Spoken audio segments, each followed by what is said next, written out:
Good day, RuneScape Chronicles. Old school RuneScape's biggest update ever is here. Sailing is now live, and what a day it has already been. On the race to 99 sailing and 200 mil beyond that, players have found a way to cheat the early sailing grind. Thousands of simulations for fastest sailing routes are being run. And also covered today, I think RuneScape 3 might be given a second chance. Today we're talking about all of that and more. And earlier this week we asked you guys for some constructive feedback on these videos, and we heard you. So expect this video to be different and let us know how you like it. But without further ado, get your salvaging hooks ready and let's get right into it. Old school RuneScape's first new skill, Sailing, just released. What started as a joke between friends in 2008 turned into an actual skill in the game over 17 years later. And players are having a blast sailing the Gillinorian seas. Oh, it's so over. The Kraken's got me. I didn't think they'd come in here, man. I'm dead.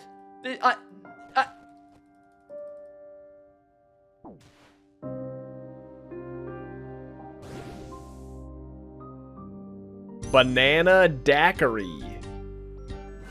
Oh, I'm a banana. This is my drink right here. I'm a banana, bro. That's so good. No way.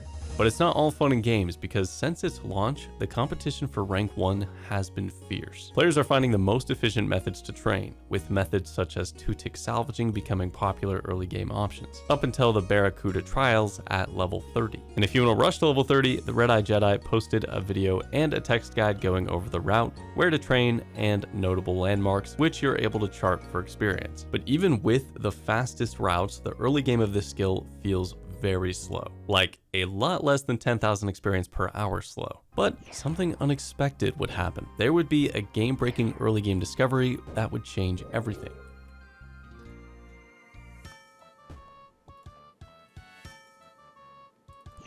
There's XP! Yeah. He ends up getting 10,000 experience in a matter of minutes, beating out any other sailing method at that level. The high scores quickly got flooded with people getting experience with this method, and it was soon after patched out of the game. And speaking of bugs, the sailing launch has been overall quite smooth.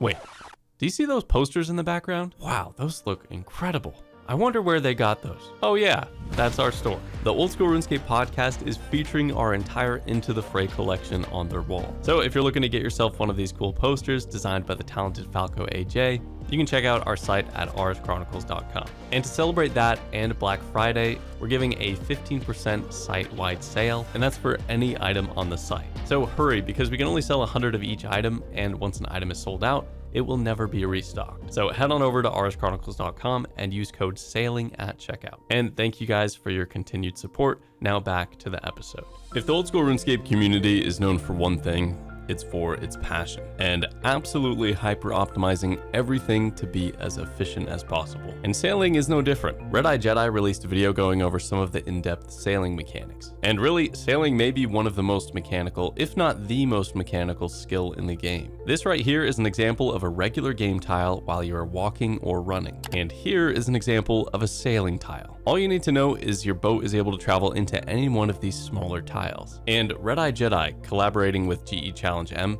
have already run calculations to find which angle is the most optimal to travel with. The trick here is you don't want to be sailing diagonally, but instead slightly angled. And I'll let Red-Eye explain the technical details in his video linked below. But this angle allows you to travel the most distance in one game tick. Actually implementing this though sounds like a nightmare. Who knows if it's actually practical to be thinking about that while sailing, but it is fun to go faster. And the Barracuda trials will most likely be the best sailing experience available to players in the game. And these trials are timed obstacle courses for your boat, similar to the Sepulcher in a way. But what if I told you the first Barracuda trial was already perfectly optimized? Introducing the Robocuda. It's not actually called that, but it sounded cool.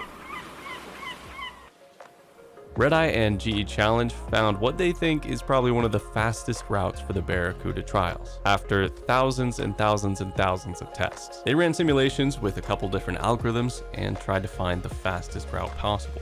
But all this sailing talk is making me a little seasick, so let's return to the mainland for a little bit. Our next story is about a player named Pawz. You may have seen one of his free-to-play progress videos where he plays a free-to-play only main. Wait, ChemQ, free-to-play? Why is he on this list? Well, he just finished getting 200 mil in all of the free-to-play gathering skills: fishing, mining, and woodcutting. But that's not all, because with all of his experience combined, he has over 1.7 billion total experience. That's enough experience to max 6 separate accounts, and that's all done purely free-to-play. Also, despite being free-to-play restricted, he was still the 11th person to reach 200 mil fishing. Top page. Crazy. But just how long did the gathering skills take him? Looking at the Temple OSRS EHP rates, we can get a good idea. The woodcutting alone took him at least 1900 hours. Fishing, 2200 hours. And the mining, arguably the worst one of the three, took over 3000 hours. So let's say if you wanted to go ahead and do this yourself, it would take you around 7150 hours, assuming you're playing completely efficiently. All in all, with every skill, he's put over 13,000 efficient free-to-play hours on this account. Yeah, just this one account. The thing is, even though he was the first to do all of the gathering skills, it only puts him at rank 5 out of all the free-to-play only accounts in the game. And if you were wondering what rank 1 looks like, the current rank 1 is free-to-play Agil, who has accumulated nearly 2.4 billion experience, just about 33% more than Pawz. But wait, they're not even maxed. They must really hate Runecraft. It's bad enough in the members world, so I don't blame them. If I were to ask you what the single worst update in the history of RuneScape was, what would you say? Maybe the removal of the wilderness, or the removal of free trade, or the dreaded evolution of combat. But there was one update in particular where the game started to shift: microtransactions, most infamously the Squeal of Fortune, which would then be later changed into Treasure Hunter. This was the first time players were able to directly exchange their real-life money for gold. Not only that, they could also get experience and items. It's like a slot machine in RuneScape. People hated it.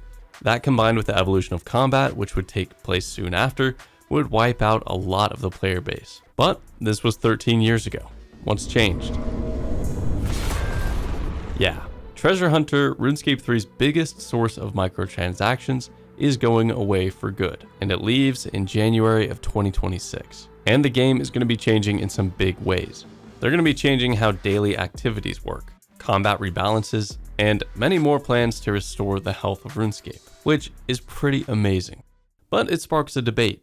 Will this be enough to revive RuneScape 3, or has the damage already been done and its effects can never be healed from? The everlasting effects of microtransactions will definitely be felt, but I'm personally excited to see what this change brings to the game. What do you guys think? Will you be giving RuneScape 3 a try again? Let us know in the comments below. And before we head off for the day, let's go over some notable posts from the community today.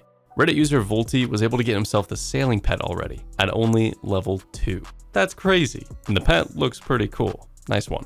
Pale Mom noticed something interesting on the high scores. You're able to see the overall top 100 from before today's update. I guess even though there may be a new front page, the old legends are still cemented in history. And with sailing being such a big deal, a lot of streamers decided to dress up and cosplay for today. Nice. And a post from Rob Zombie shows the final moments before sailing launch. All those max capes about to be unequipable. And seeing how slow the skill is panning out to be, they won't be getting them back anytime soon. Shout out to Redeye, who we featured multiple times this episode, and for a more in-depth look at sailing mechanics, make sure to check out his video from where he and GE Challenge go over them in technical depth. And if you're looking for a sailing guide from levels 1 to 30, then he also posted his route, which you can check in the description below. And whichever creator you liked most from this episode, please go in the description below to find that creator's link and tell them that RuneScape Chronicles sent you.